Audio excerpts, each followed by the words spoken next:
another person.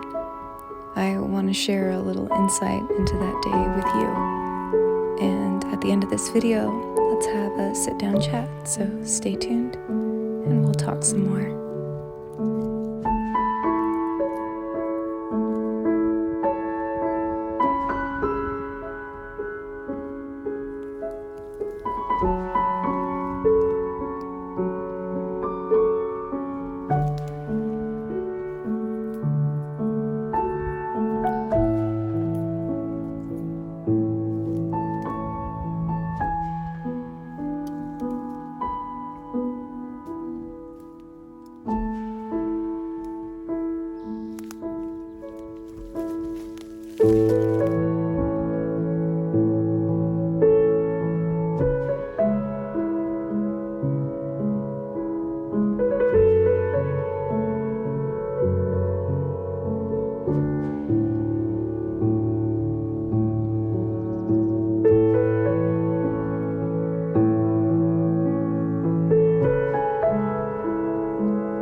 Wax currants are not a popular berry since they barely have any flavor, but they have very high pectin content, and so it's quite easy to mix them with another berry and make jams or jellies and preserves. I was once told that Native American peoples would eat these berries as a source of nutrition in times of hardship, but I can't be sure that that is true.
I have only a handful of highly meaningful relationships in my life, and it is by choice. And I do spend a lot of time alone.